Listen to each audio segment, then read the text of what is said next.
جی، یہ بڑا واضح ہے کہ پوری دنیا میں اس پہ آواز اٹھ رہی ہے، نہ صرف امریکہ سے بلکہ یورپین یونین سے، امریکہ سے، برٹن سے اس قسم کی آوازیں اٹھی ہیں اور انٹرنیشنل کمیونٹی جو ہے اس پہ بات کر رہی ہے۔ اور پاکستان کو پہلا ملک نہیں ہے جس میں اگر ہیومن رائٹس وائلیشنز ہوئی ہیں یا کوئی اس قسم کے ٹرائلز ہوئے ہیں جس پہ ان ملکوں نے بات کی ہے۔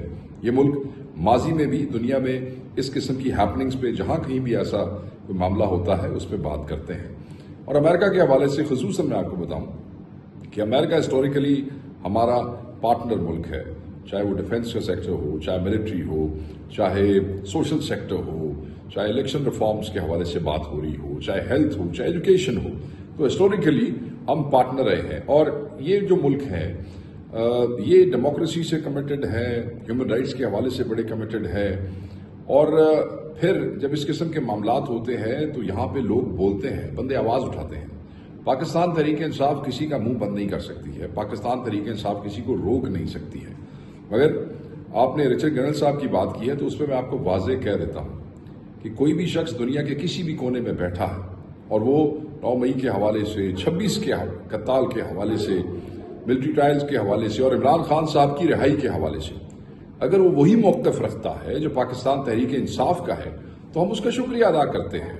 یہ اس بات کی دلیل ہے کہ ہم جو بات کہہ رہے ہیں اس کو دنیا جو ہے، جو ڈیموکریسی پہ یقین رکھتی ہے، جو ہیومن رائٹس پہ یقین رکھتی ہے، وہ بھی ہماری اس بات کی تائید کر رہے ہیں۔ اس کو کسی بھی حوالے سے پاکستان کے اندرونی سیاست میں مداخلت نہ سمجھا جائے۔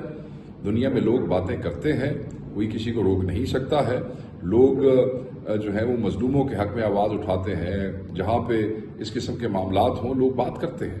یہ کوئی انہونی بات نہیں ہے۔ ہر وہ شخص جو خان کی رہائی کی بات کرے گا، ہر وہ شخص رول آف لا کی بات کرے گا، ہر وہ شخص جو ہیومن رائٹس کے حوالے سے بات کرے گا اور چیزوں کو نشاندہی کرے گا، پاکستان تحریک انصاف بحیثیت پارٹی اس کا شکریہ ادا کرتی ہے۔ Thank you.